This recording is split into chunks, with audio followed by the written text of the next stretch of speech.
Okay, Mary, you're all set. Okay, great. I just want to remind everybody that our meetings being live streamed and recorded.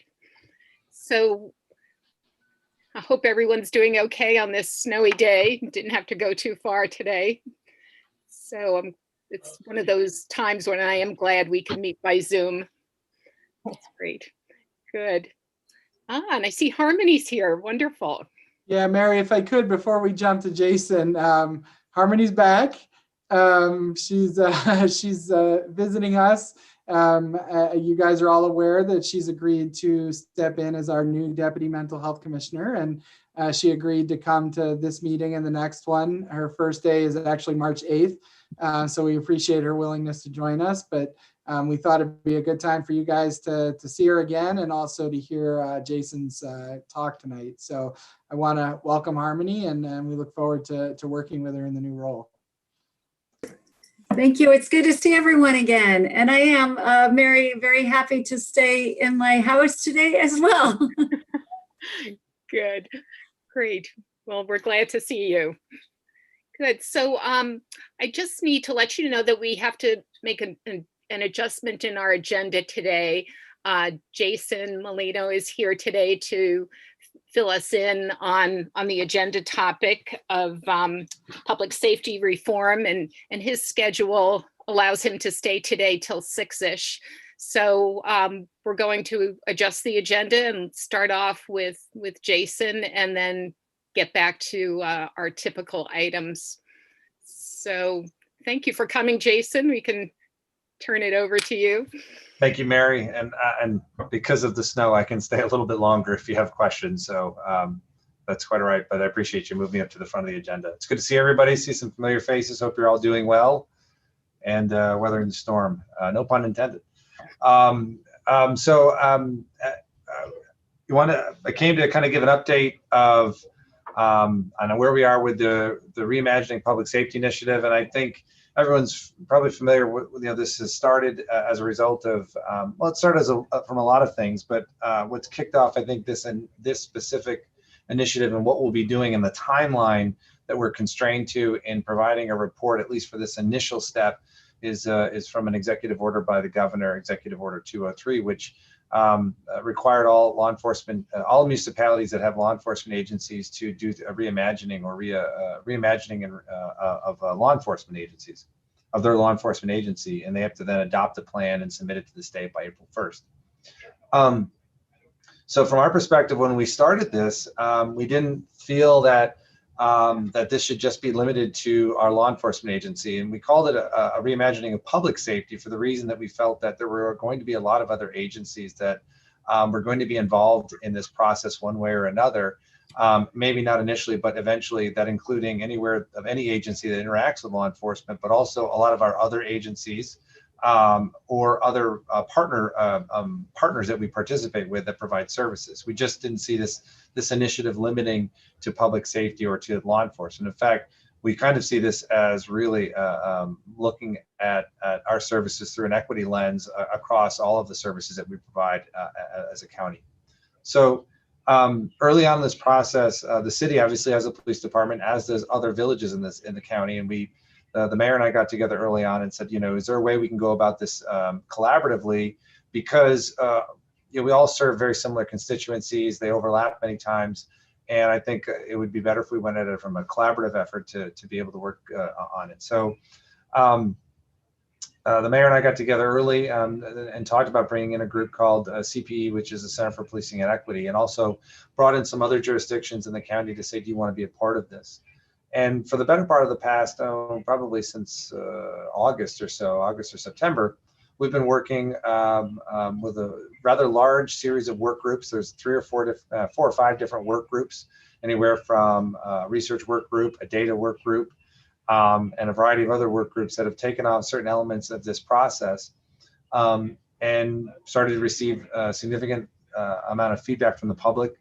Some of you probably either participated or listened to some of the community voice forums. There were about 6 of those. There were also some specific focus groups with subgroups of the community to try to target specific responses, target certain groups to get certain responses. And those were facilitated by professional facilitators so that we could create a space, a safe space for folks and subgroups of the community to participate and provide feedback anonymously or confidentially, so that we can then take all that information as part of the consideration and reviewing all of the data as a whole as to what type of feedback we're getting about our public safety and our public safety realm and how we deliver services. Throughout all this process, also there's been I think two panels in which myself, the mayor, the sheriff, as well as the police chief participated in, where we took questions live from the public. There's a data group that's been processing all of the data through the dispatch system, that is the records management data of all the different calls for service and outcomes of those. And all of this is starting to be assembled now, including all of the public feedback, in a report that will be open to the public, and a report that will be made to the legislature and the City Common Council February 17th. So we have about 2 weeks to assemble all the data, information, and recommendations. And those recommendations are geared towards equity, geared towards minimizing the negative impacts and racial disparities in law enforcement and the public safety realm. There's a series of recommendations that are being worked on right now based on some of that feedback. And frankly, I don't have anything in front of me yet to even share with you, because we're in the process of drafting it right now. One thing I will say that's come out of this has been a focus on other methods of delivering service or service delivery that traditionally has been done by law enforcement, but that perhaps aren't best suited or can be done differently in the future. And that overlaps heavily with mental health, substance abuse, and other human service needs in the community. So we had the work group itself. We had some meeting with folks from Cahoots, which is a group out in on the West Coast, and I can't for the life of me remember the name of what Cahoots stands for. Some of you may remember, but it's a partnership between a community out in Oregon and a nonprofit provider that has, for the better part of 30 years, been able to respond either in tandem or instead of law enforcement to a lot of human service needs in the community rather than law enforcement. Has been successfully been able to divert calls to this agency rather than have law enforcement respond.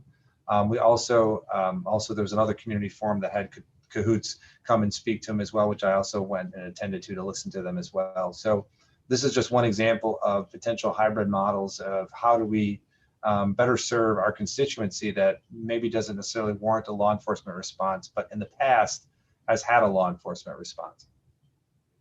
That, I think, is going to spur a much larger conversation coming off of this process that will inherently involve our mental health department, our public health department, and a lot of our providers. There you go, Cahoots. Thank you, Sheila.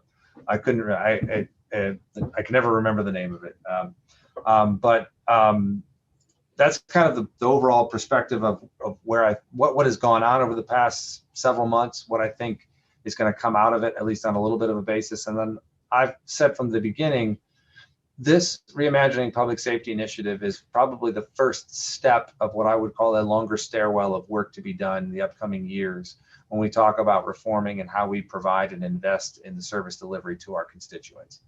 And I think this is not necessarily going to be a wholesale shrinking of a footprint of law enforcement and an expansion of a footprint of another entity or entities. I think it's going to be an investment that's going to grow the capacity to be able to serve our constituents.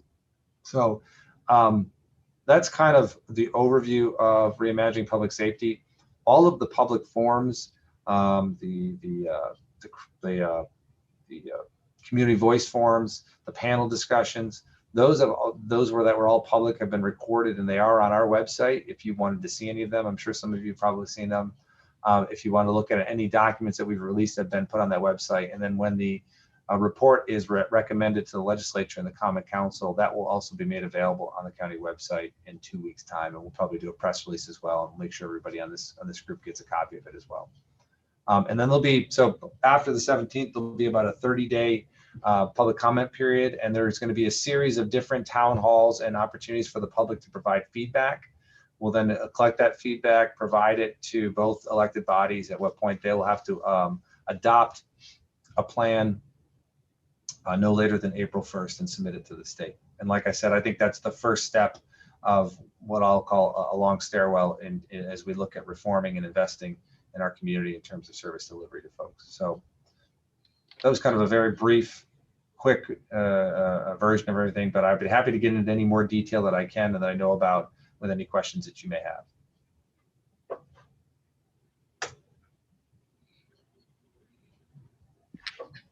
Paula, do you want to ask a question? I think you're on. I do. I'm wondering how current budget considerations are going to affect this whole process.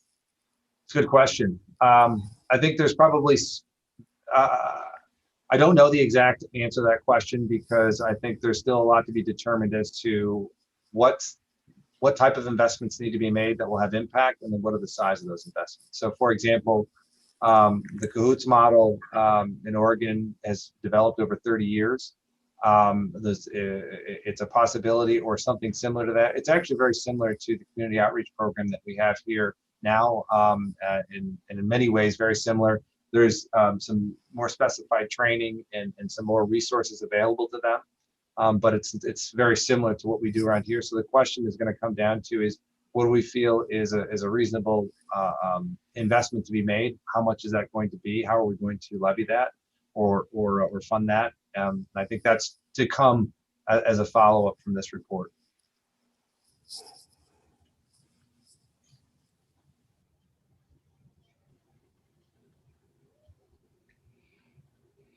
Other questions? Larry?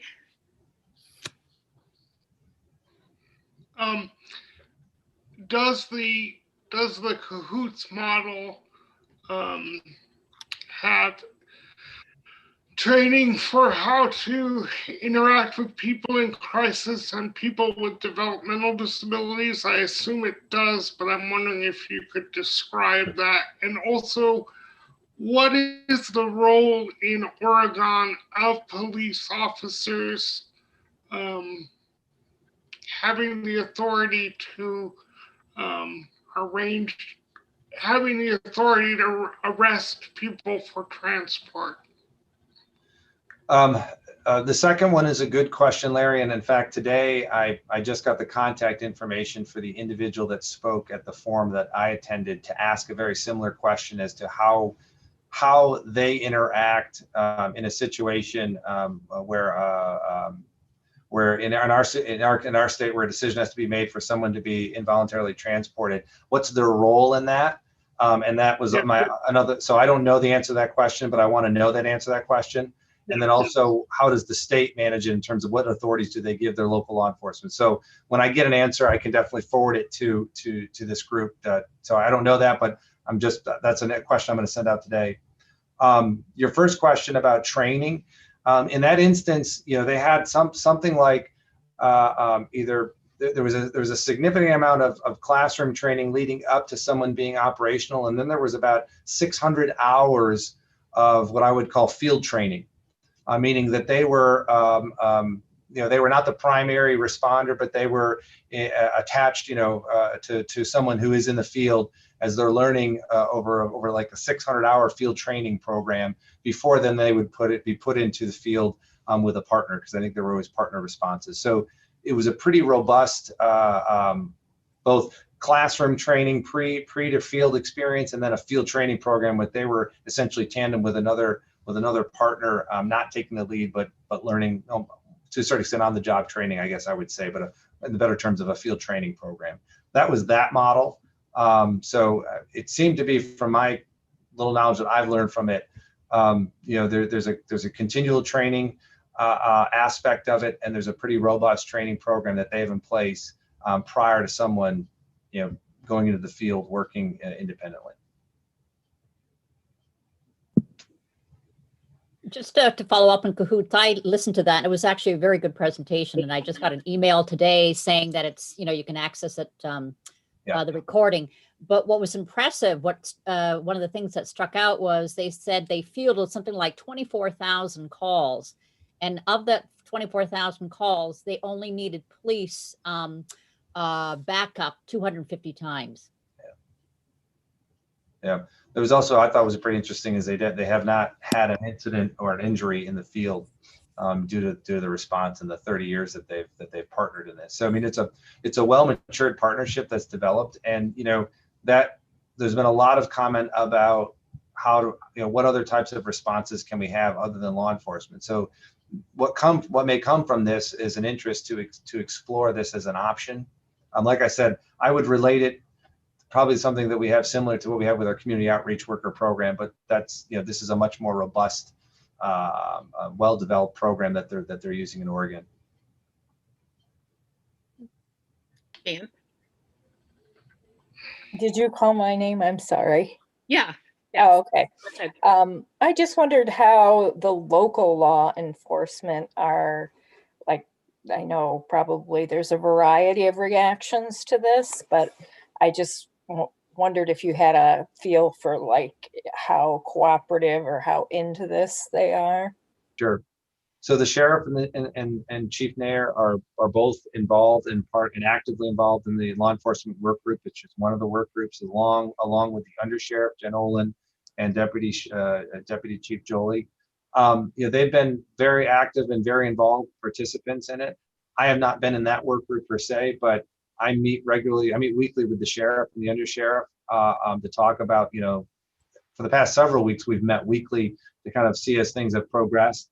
I think we're very fortunate with the sheriff and the undersheriff. They've been very interested. They've been very open to change.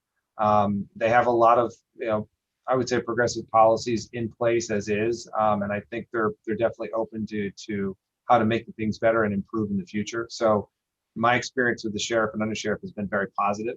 I've had less experience with the police chief in Ithaca and the Ithaca PD, but they're actively participating, and to a certain extent they're writing part of this report as well.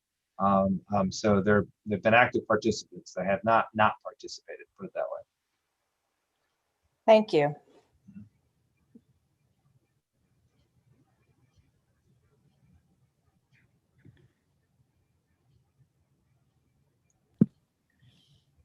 Sheila? Jason, you said that this is an investment. It's a long-term plan. Are you looking at 5 years, 10 years? I think I would say it's a continuous improvement, to be honest with you, Sheila. I'm sorry, because I think what we're going to find, and we already have, is that we need to carry this lens into other services that we provide and the partners that we provide those services with. And I think it's a constant. It's going to be a continual improvement for us. I don't think it needs to be a mindset and a culture shift, not this is a task to be completed and then move on. There's a culture shift that we need to focus on in the law enforcement world, but also a culture shift in different services that we provide. And that's, culture shifts don't happen overnight. They're going to take years of work to progressively, continually move the needle in the right direction. So I'm hoping that this will be a mindset change as we move forward, not a task-driven initiative that then once that's completed, it's over with, if that makes sense. Travis? Hi, Jason. Do you have any sense of how this might relate to the mobile crisis team and the work that's currently being done in that form? Yeah, that's a good question. And Frank and I talked about this last week briefly. I think when Frank gave the presentation about the mental health department and the mobile crisis team, it started to open people's eyes up to what that team does and the value it brings. I think on a global level, that level of response and that service needs to probably be not only maintained but expanded in the community. How that happens and how it interacts, I don't know, but I don't see it going away. Again, it's this type of service and how it's done. I think the service is going to need to be expanded upon. How we do that, I don't think we really know yet. And I think our concern is to ensure that that service is available to residents and constituents. But it definitely is it's on the higher end of response, and is never, the need of it, I don't think is going to go away, but I think we also want to make sure that it's readily available and accessible. So we got a lot of feedback, positive feedback, not knowing the extent of that service until after Frank's presentation. It was a I think we got a lot of feedback, positive feedback from it. Frank, would you agree? Yeah, absolutely. I think there was, we've tried to get the word out about what the mobile crisis team is, but quite frankly, I don't think we ever really told the general public in a meaningful way. And so I think this was a good opportunity to kind of share that. And as you alluded to, I think it's one piece in the bigger puzzle as we're trying to figure out how to better serve people in these situations. And our team is ready and willing to be a part of it. Larry? So I just want to express again a concern that I have from the very beginning, which is the mental health law in this state is very specific about the roles and responsibilities of particular people who respond to mental health crises, particularly if those crises are going to end up depriving people of their liberty interests. So I want the county and the city to proceed very cautiously in what we end up recommending, because I'm not one of those people who is on the bandwagon of saying the problem is police are too involved in things that they shouldn't be involved in, because I'm not wild about expanding the number of people who can order somebody to be transported for potential commitment to a hospital. That's a very specific kind of role, and I don't just want to say, oh, it would be better if we had trained therapists or trained paraprofessionals who could do that decision making rather than police officers. Because no matter what we do in a particular situation, the decision to transport somebody for psychiatric evaluation at a hospital is traumatic and difficult and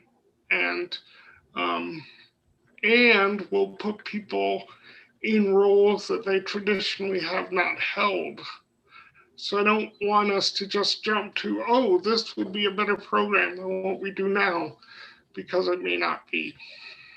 That's the your point is well taken, Larry. That's kind of some of the root of the questions that I want to ask this group in Oregon is how do they work in those situations, and who has those authorities? Because I didn't get the impression that the entity, the Cahoots, or the entity, what they were called, White Bird, or I forget the name of the group. I don't get the sense that they had that authority to do that. I think that still rests with either the government itself, or if there's a mental health department in that county. But I don't know the relationship, and it's something that I wanted to be able to understand. I think it's important to understand that delineation between who has what responsibility.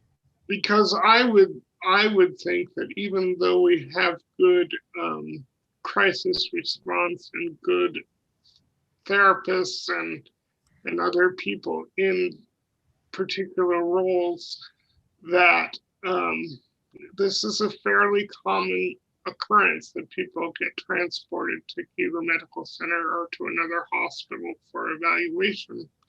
And I'm not convinced that that's particularly a problem. I mean, that needs to be changed. I don't like that it happens, but it happens. And I'm not particularly interested in injecting a whole other group of people into the process. Yeah, Larry, I agree with you, and we take that authority very seriously. What I would suggest, and what I'm hoping comes from this, is that we're going to be providing a service that helps us from getting to that point, right? Obviously, there's always going to be the cases where folks have to be transported for evaluation. We know that, but the more that we can intervene sooner, and provide additional services, that hopefully the amount of times we need to send people to the hospital will be decreased, and therefore, reduce the need for that higher level of intervention. So I think it's kind of a double thing, right? We want to make sure we do right by the people when we're transporting them mandatorily, but at the same time, we want to also build programming that supports them before they get to that point to need it. I guess the question for me is, who has the authority to do that? Because I'm not particularly interested in expanding the number of people who have that authority. Right. I want it to be absolutely as clear as it can be. Sure. Maria? I know that we are the mental health board, and so the focus of your presentation has been on addressing the needs of the community that we serve. Is that the focus, the complete focus of this task force, or is there a broader initiative about reimagining public safety, and what other components are involved in that? Sure. Yeah, there's definitely other components to them. I'm not having all the recommendations yet. I can't speak to all of it. I can tell you there are areas such as training of departments will come into play. I think things like labor law is going to come into play, which hinders or can challenge our ability to hire, discipline public employees, which are protected under certain, particularly law enforcement, which are protected under certain labor laws. So labor law will be evaluated. There's a variety of other things under that, other than just this specific issue relating to mental health. So definitely more different recommendations under different auspices.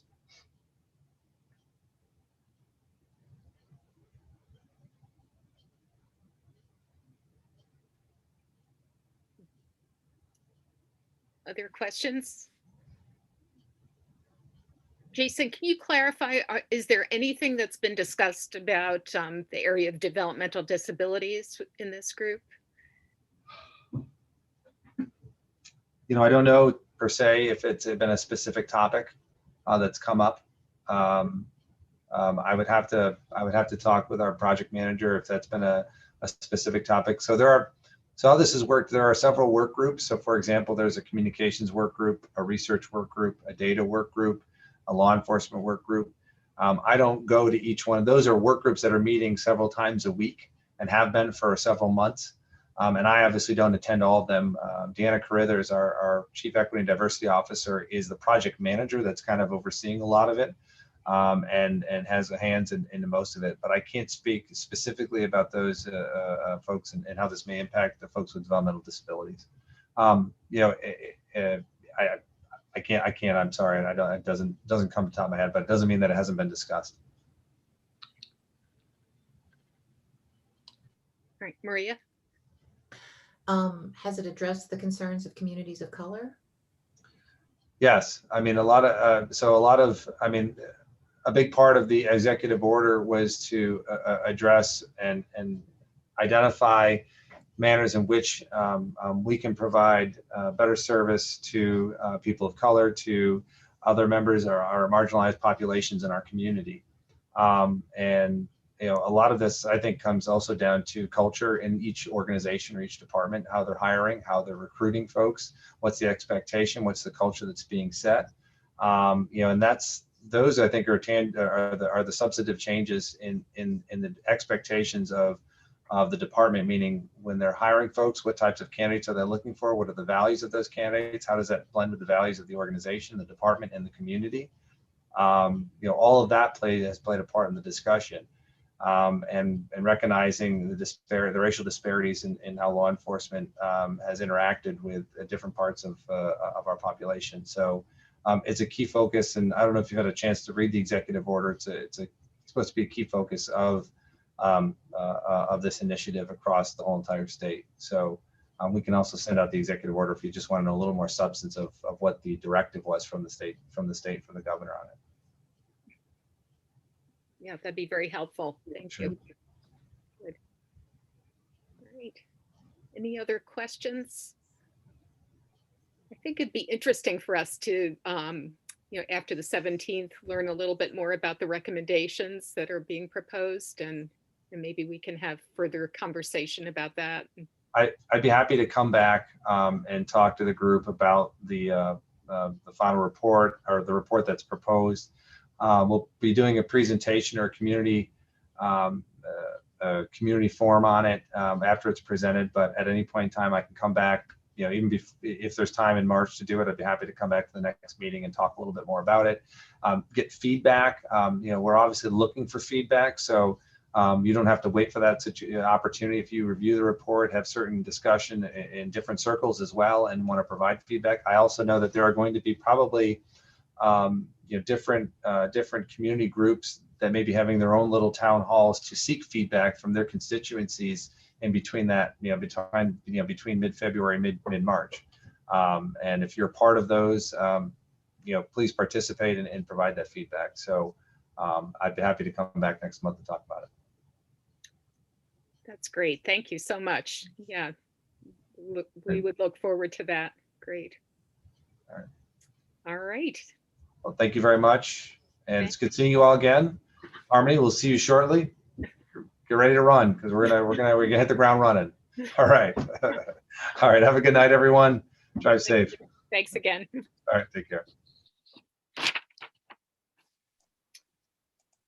All right. Okay, so back to our earlier agenda. Let's start with approving the minutes from January. Can I have a motion to approve them? Tom? I'll second. Travis? Any discussion about them? Khaki, did you raise your hand or no? Okay. All right, so all in favor of accepting the minutes? Okay, that looks good. Thank you, Karen, for such thorough minutes. Thank you. That. So just a brief chair's report. The nominating committee has been really active over the past couple of months, and I just wanted to thank them for all the work that they're doing. Stu and Jan and Maria is our newest member. We've had quite a response to the advertisements that have been put out by the county, and that's been great for us to have a group of people who are interested in various positions that we have open. So our group, the nominating committee, has been meeting pretty regularly to go through the applications and talk about where people might fit, get to talk to people on the phone and hear about their interests. So it's been a pretty active time with the nominating committee, and I really wanted to thank them. It's certainly more time than it has been in a while. For the board here, I wanted to mention to you all, I think you all know probably that we have members of the board who are on our subcommittees. We have 3 slots on each subcommittee for board members. We currently have an opening for a board member on the Developmental Disability Subcommittee. So if you happen to have an interest in that, or you want to learn more about that opportunity, please consider that and talk to Sheila or Elise about that. So we have other openings for community members, and that's what the nominating committee is pursuing, but we like to have as many as 3 board members on each subcommittee. And I think the substance subcommittee and mental health have their 3 board members currently. So that part is complete. So if we could go into some subcommittee updates, that would be great. Sheila or Elise, do you want to talk about your group? Sure. Do you want to update, Sheila, or shall I? You start, and then I can chime in when you're done, Okay. if I have anything else to add. Okay. First of all, I'd just like to say that I think one of the things that's been great about this year has been attendance. Attendance overall has been great, and a lot of it of representation from different stakeholder groups. So that's been a really nice thing to see. Some longtime, agency holdouts from different organizations are finally showing up on a regular basis. So that's been awesome. The one thing I will say though is, we do have a member of the committee who probably only makes about 2 meetings a year. So at some point in time, I think I'd like to have an offline discussion about that, to see what we should do about that, if anything. The biggest issue last month was unfortunately the disclosure from Racker that they did have 2 deaths at the time of the meeting in a community residence, and at that time a 3rd person was critically ill, and I am not sure if the 3rd person passed away. I'm not sure if Racker kind of stopped providing those press releases, or if that person recovered or is still in the hospital. I'm not sure. At any rate, that's tragic. And one of the things that came up and sort of a consensus among all the providers last month was that there's a high rate of refusal among direct support professionals for the vaccine.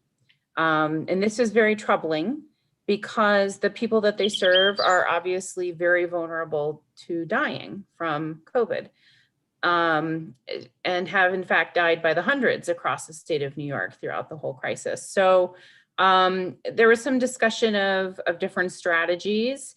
They can technically mandate the vaccine for employees, but they're resistant to do that because they already have a staffing crisis on their hands.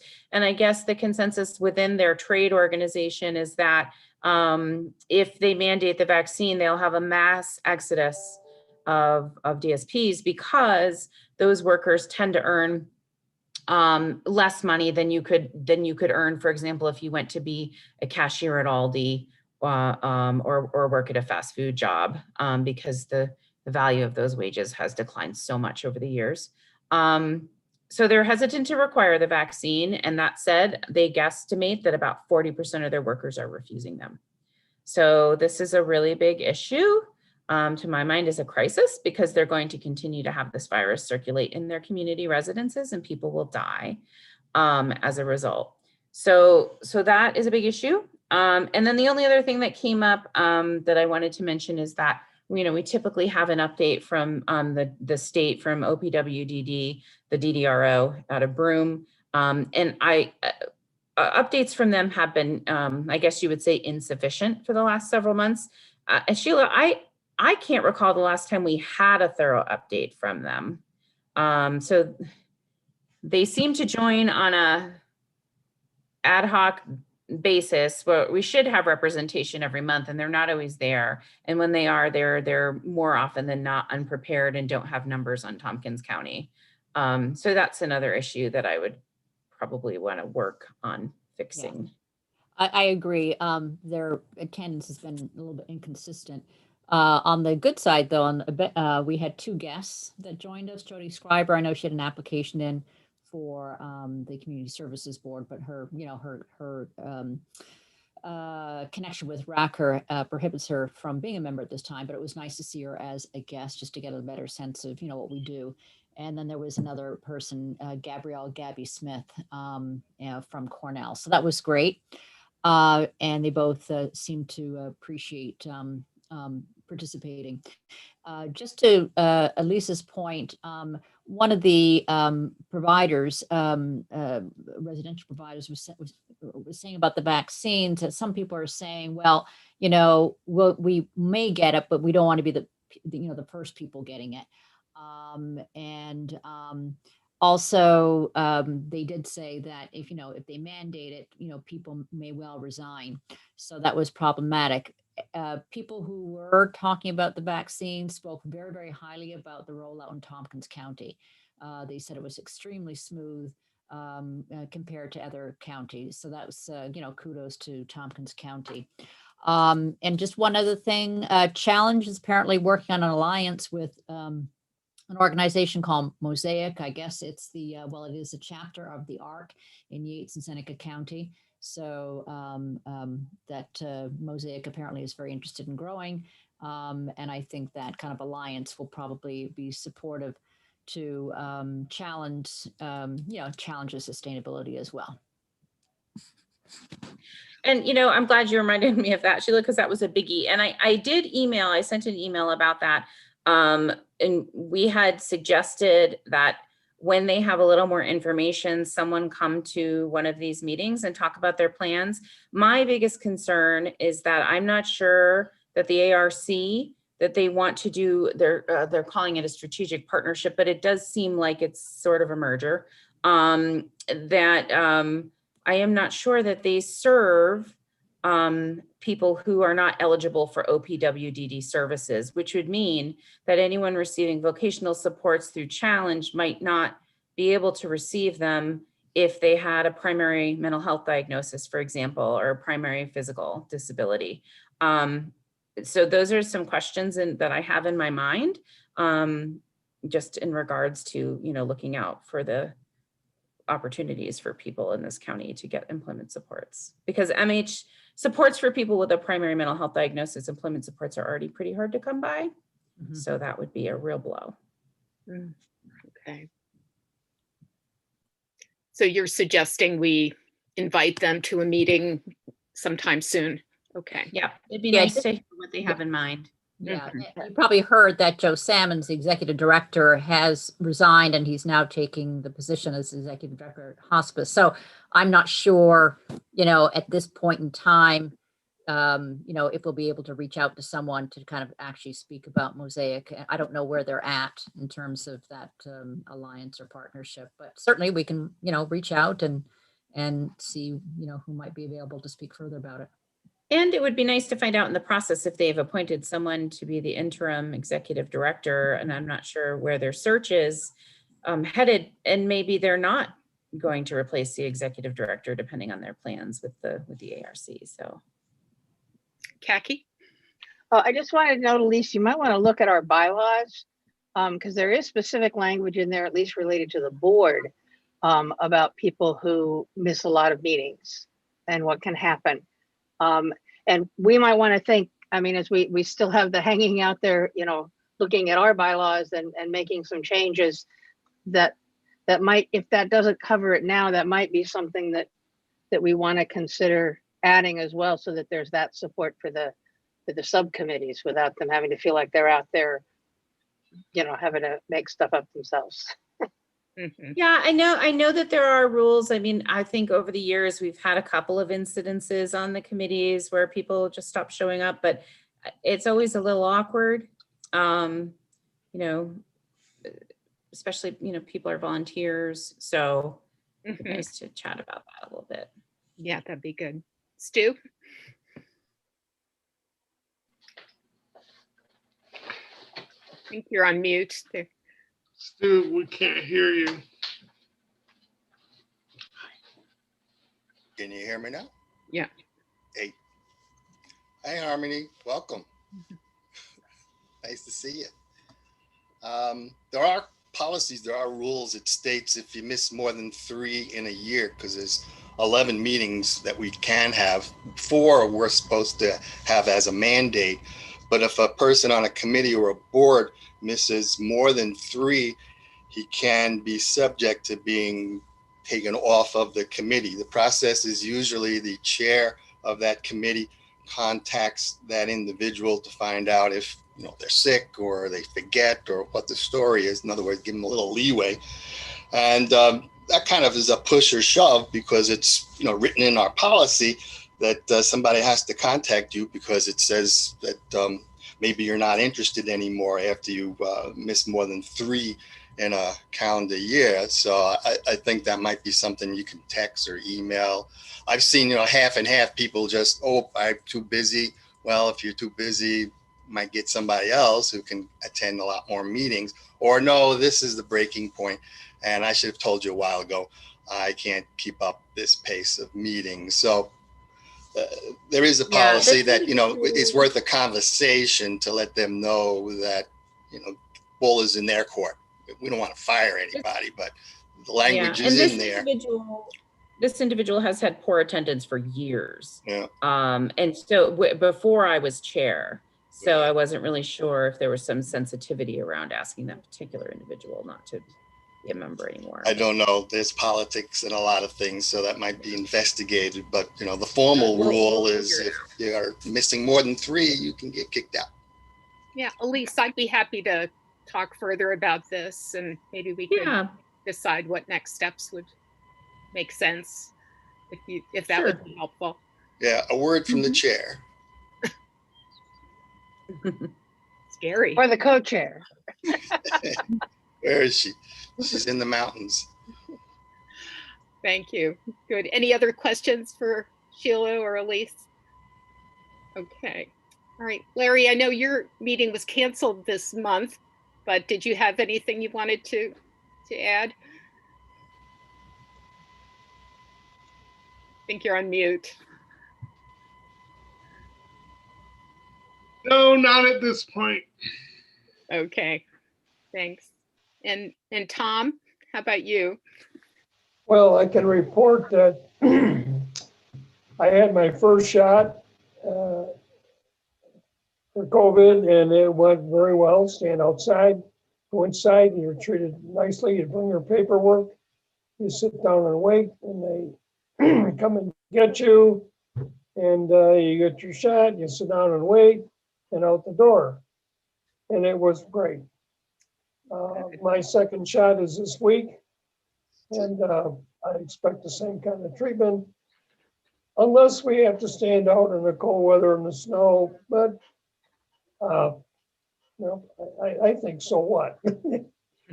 You just dress warm. Anyway, my report about our committee is short due to a computer glitch in December. I had no computer. So now why is a mystery. It's once in a while my machine just decides it's not going to do it, and it does just that. In any event, Stu took over and as usual did a great job. The speaker last month was recommended by Kathleen, and as I was told, did a great job. And I'll have to read the minutes when we have a meeting here coming up in a day or so. So I will be able to read what she spoke about. I do have a speaker for February, and she's from the Ithaca Housing Authority. And we are again addressing our issues of concern, and which goes on and on and on. And in fact, there was an article in the paper the other day about housing problems for seniors. Well, we don't address seniors, but they're having commensurate housing problems. So a lot of this just slops over into all segments of society. And hopefully with the grace of God and technology, I'll be able to attend the next meeting, lead it, and enjoy the program. And that's my report. Thanks, Tom. Travis? I apologize, my internet glitched there for a second. I wanted to go back to something Elise said and just express deep concern about that 40% of staff not being willing to get vaccinated.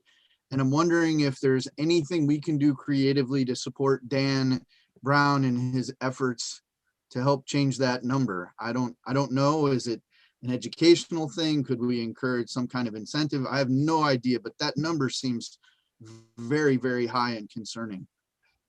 Well, I noticed Racker did produce a video that got picked up by a trade organization called New York Alliance, which is a newly formed merger of a couple of former organizations. And so I think they're probably out in front on it, along with some of the other larger agencies downstate. I think education is really helpful. I know I wrote a little article about it, about the topic for the ILR website this week, and tried to you know, call attention to some of the incentives that certain organizations are using to get people to consider vaccination. But of course, nonprofits are so close to the bone anyway.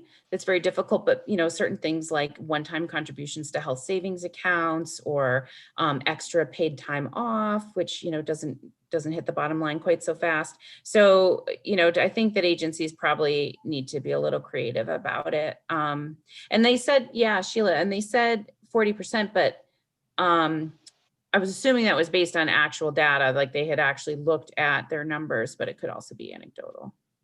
Yeah, and I think for our next meeting, Elise, we'll ask them for more current data because a lot of the agencies were saying that people were saying things like, I'll get it in a couple of weeks, or, you know, I'll get it, you know, I'll probably get it, I plan on getting it, but not right away. So maybe that has shifted somewhat. But we'll get that data and report it back to the board here. Yeah, I'd love to get an update on that. Thank you. From my experience, I can see there's absolutely no reason, none, why a person shouldn't get the shot. And number two, there's no rationale at all that I can think of that would preclude people from getting the shots. Well, you know, I mean, I have 100% confidence in his organization. Yeah, I mean, I have 100% confidence in the science, but if I were a 25-year-old direct service provider making $13 an hour, I can see how some of those people might say, well, what about the long-term effects, you know? And so I think there's probably a lot of education that could happen. I will also add, just historically, you know, people of color have good reason to be concerned. And so we have to address that thoughtfully and responsibly and not, you know, not ignore that. Yeah. Well, I come from an old white guy. So, but I can tell you that the organization was super. And Stu, there were, Stu, go ahead. I guess a point to be made is I certainly agree with you, Travis, and the numbers are crazy, 40%. I hear that nationwide. But I also look at the numbers of people who want to get a vaccine this week and they couldn't. And everybody's lined up next week, next 3 weeks. I think that's something down the road that we have to put maybe a little more thought and effort into getting people convinced to take the vaccine. But I think there's a long line ahead of those folks, and perhaps eventually a lot of them will agree that it's a good idea to get it. I mean, you know, the pandemic is worldwide, you know. Philosophically, when are we getting to the rest of the world? I mean, it's not just the United States or the industrialized nations disease pandemic, but you know, to wait another 3 weeks to get it because I don't feel like getting it. Maybe I'll get it later. I don't think there's a good capability of the people getting it, you know, that really don't want it right now. So well, people who and I will want say it, that let's one go of the get things, it. People who don't want it, terms, we got time to convince them. Yeah. And in terms of education, one thing I'll mention is that in a lot of places, unions are actually taking the lead on that. So where there is a unionized workforce, which I think is the case, at least I know Lakeview used to be, I'm not sure if they still are. But you know, unions have been very helpful in terms of that education and outreach component. Yeah. Jan, did you have a comment? Oh, I was just going to add that it's not, I don't think it's not that unusual. We're seeing the same thing with our consumer directed personal assistance program, where people are either, it's really like one way or the other. There's some people can't wait to get their shot and are trying to figure out how to get it as fast as possible. And then there's other people, and as Lee said, it often is young people that are concerned about long-term effects and feel like it came out so fast and don't really fully understand that a lot of the research was already, you know, in place from all the previous vaccines. But at any rate, it's pretty split. Larry? I just had a quick question about people in residential facilities. Are the residents being vaccinated? Are they getting the vaccine so they're at least Yes. good? But, you know, that assumes that all of them, you know, I don't know if some people may have conditions that preclude them from being vaccinated. So there will always be those especially vulnerable folks. Yes. Might be a good time to segue to Frank's report. I'm sure you'll cover some COVID info too. How can I not? All conversations come back to COVID. So yeah, all really good conversation you all were having, and we're obviously focused on this as well. It's not just, you know, the developmental disabilities world. We have a lot of different environments, and quite frankly, right now things are difficult because we don't have enough vaccine for the amount of people that want it. But sometime in the very near future, our problem is going to be having vaccine and not enough people that want to take it. And that's going to be a bigger challenge to overcome than the logistics of what we're doing right now. I keep saying that ad nauseum to everyone, including the state, because I'm not sure they have their eyes that far in the future. But as for the developmental disabilities community, some breaking news on that front. The state is prioritizing the congregate living facilities in the OPWDD system. So over the weekend, we were told we're being allocated an extra 100 doses this week. That has to be for OPWDD residents and employees. And we were given a spreadsheet with the numbers at each of the facility. And to kind of follow up on what you all were just talking about, there's 78 clients that have not been vaccinated, but there's 236 employees that have not been vaccinated, right? Once again, we were ahead of the state, and we prioritized this population early on and worked with Racker and Unity House to get individuals into the very first clinic we did at the mall. And many of those folks got their second dose on Tuesday. So that's the good news. I am fearful that even with over 300 people unvaccinated, we're not going to be able to use those 100 doses because it doesn't feel like there's a large group in that setting that didn't have an opportunity already. So we're going to try.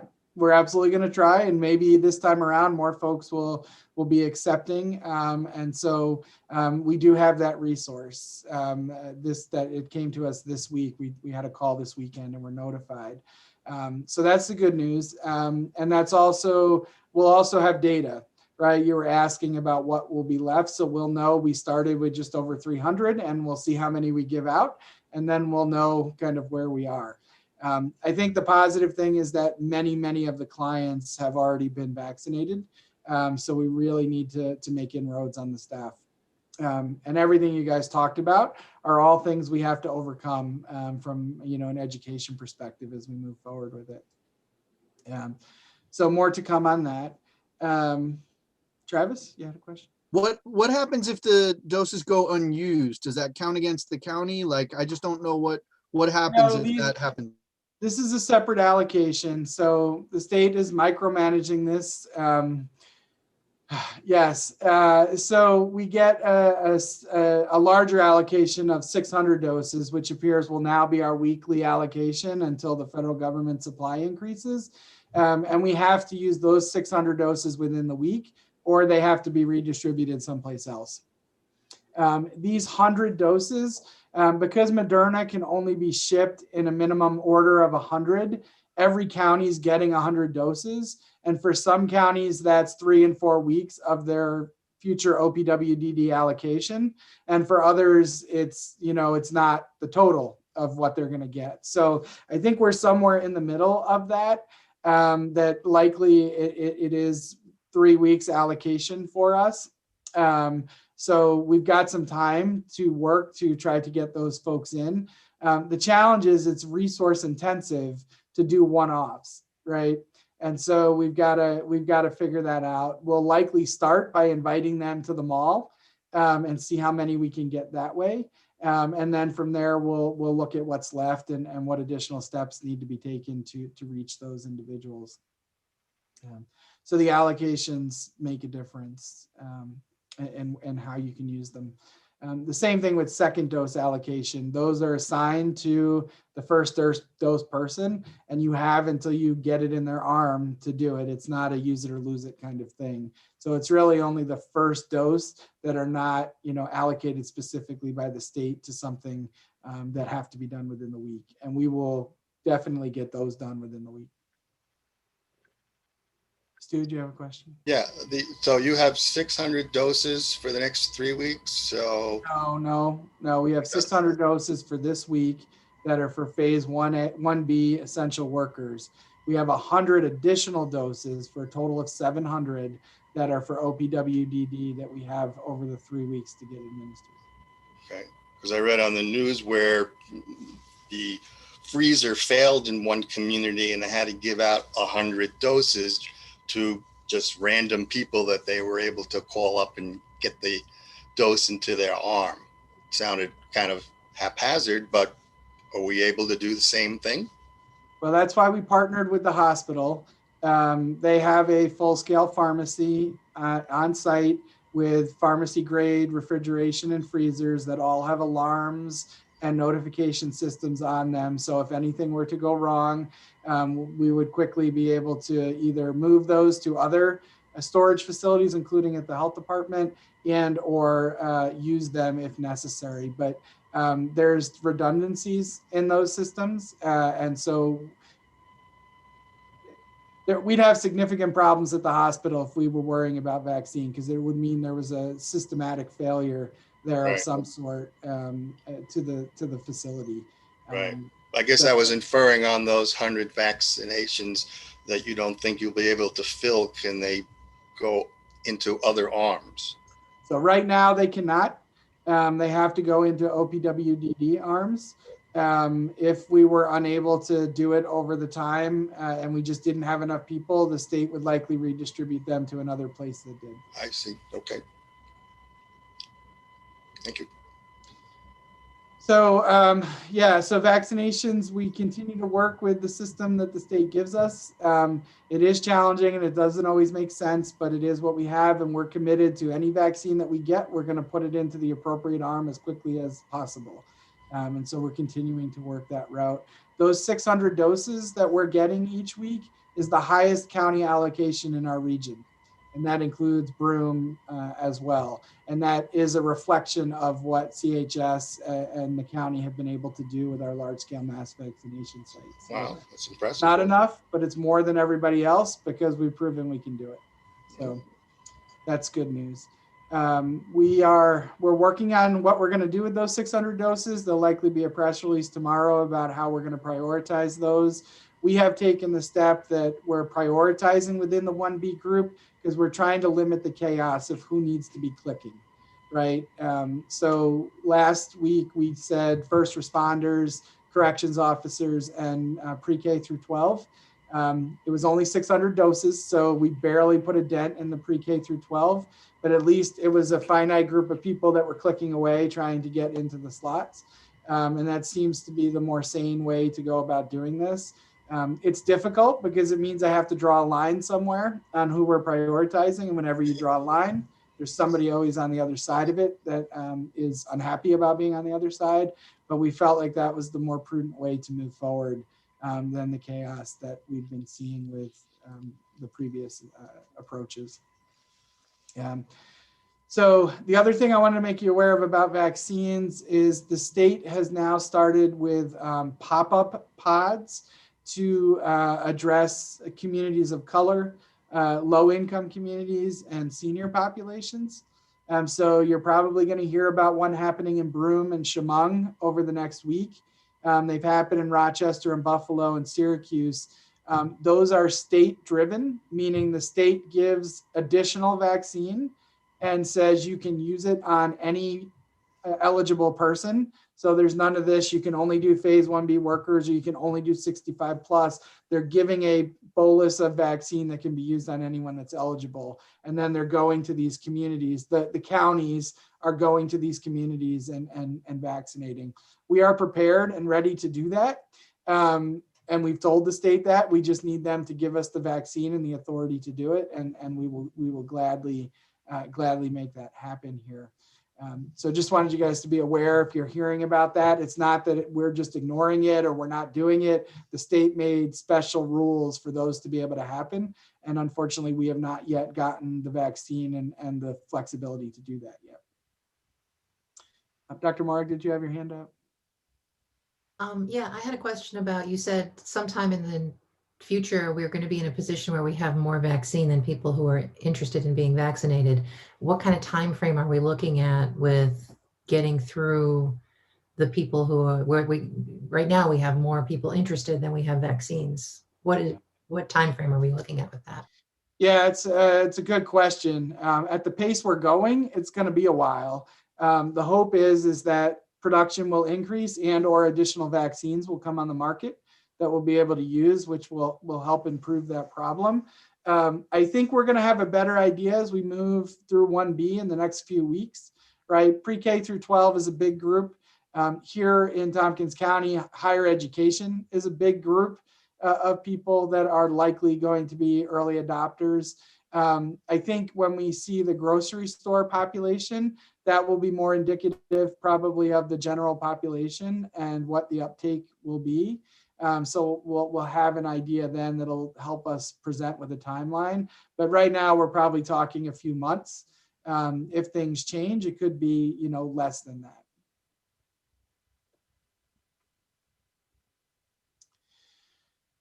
So I think that's it on the vaccine. Oh, Larry, do you have a question? So you asked me to remind you of the questions that I sent you earlier today about nursing homes and what you can talk about. Sure. So Larry had some questions about cases and deaths at nursing homes. So we do, every case that's a positive case comes to the health department, even though we don't follow them through because the state takes over. It is reported in our numbers, right? So all nursing home cases have been reported as a case if they're a nursing home in Tompkins County. We are trying to be as accurate as we can with the death statistics. The problem is we don't know what the state is calling a death. And trying to align our numbers with the state's numbers that are being reported, excuse me, has proven very challenging. But as far as nursing home deaths, most of them have been reported as such when we've reported our death indicators. I want to say the number is roughly 15 or 16 in that area, that range.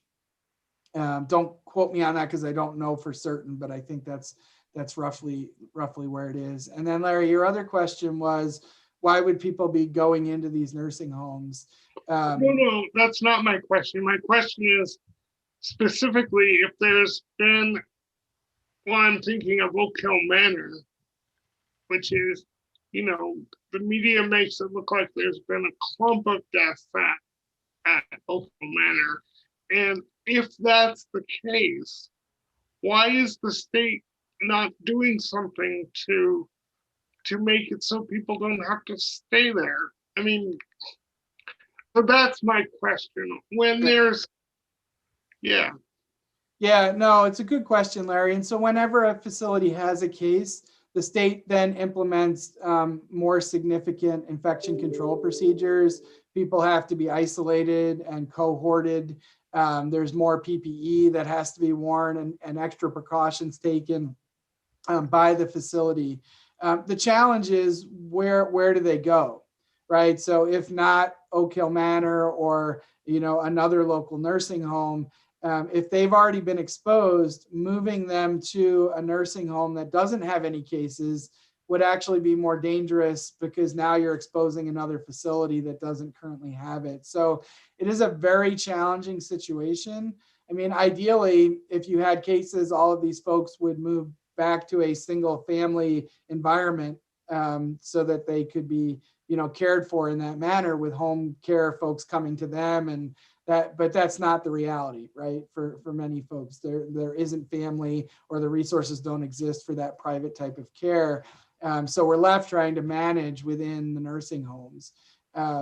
Now, I can't talk about the beginning of the pandemic, right? There's a lot of question about the state's decisions on what they did with nursing homes. And I don't know enough, and we didn't have cases back then for me to speak intelligently on what they were doing.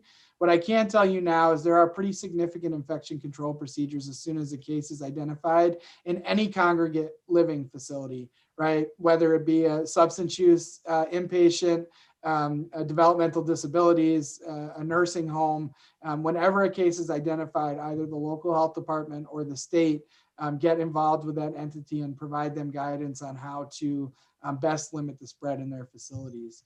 It's Right. just the unfortunate nature of the disease that congregate living is, a breeding ground, and nursing homes have the most vulnerable people in them, so they see the worst outcomes, unfortunately.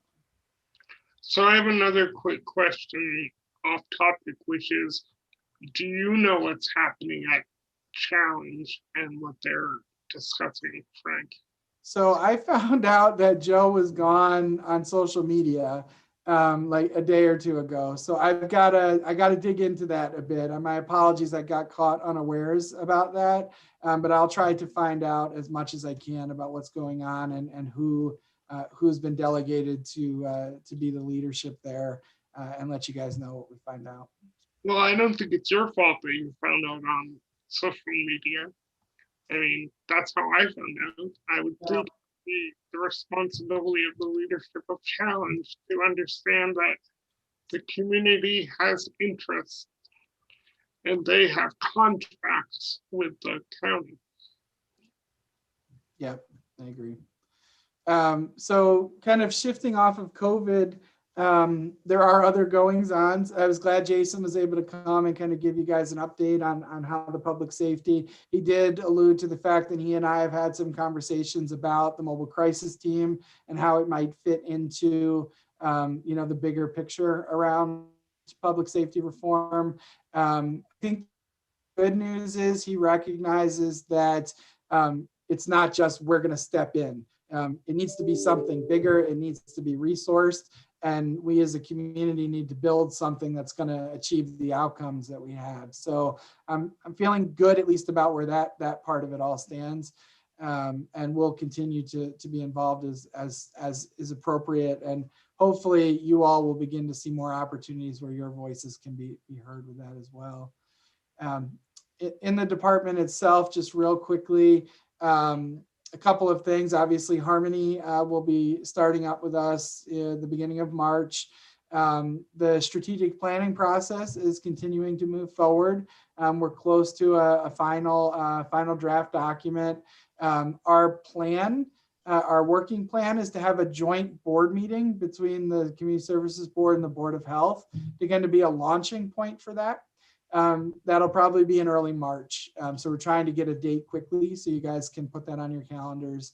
And then during the next couple of weeks, we're going to be taking it to the different staff meetings throughout both departments to show it to the staff and have conversations with them about what's in it. So we're getting really close to being able to launch that document. And we've also been talking internally about a little bit of prioritization of our priorities, right? Understanding that our current capacity isn't likely what it would have been a year ago if we were launching this. So we want to be realistic about what we can achieve. So some of those conversations are already underway. And then the last thing I just wanted to mention, Susan Spicer, who many of you know has been serving as the interim clinic director for well over a year now. And with Harmony coming on board, being new from outside the agency, and Susan having demonstrated an amazing capacity to help continue to lead the department forward during this last year, I thought the stability that she would bring to the department, coupled with the success that she's shown over the last year, would really be a benefit in partnership with Harmony as she comes on board. So I asked Sue if she was interested in taking on the role permanently, and she has agreed. So we will be removing the interim title And Susan Spicer will become our clinic director permanently here in the future. So we're excited about that. I'm excited about her and Harmony being able to work closely together. And what that means is now our reorganization will actually be complete because Susan's replacement will be with a senior community mental health nurse. And that was kind of the last piece of the puzzle as we reorganized over the last few years. So it feels like a win-win all the way around. Susan has done an amazing job, and I know she'll be a great partner for Harmony as she comes on board, and we continue to move the clinic forward. So just want you guys to be aware of that, and I'm happy to answer any other questions. All right, thanks, Frank, and congratulations on having your team set. That's great. We're getting there. A couple of more seniors we've got to fill, but it's starting to come together, and it's I think folks, there's a good bit of energy behind that the strategic plan is happening, that we're going to be hopefully winding COVID down at some point and starting to focus again on the people we serve and how we can do that better. Great. All right. Well, we have a short executive session we need to go into. Can I have a motion for that? So move. Stu, and second, Dr. Dupont, thank you. All right, so we need to do some technology things before we officially do that. Hold on. I'm going to pause the recording, and Greg's going to stop the YouTube feed. Good night, everyone. Take care. Yeah, Sean.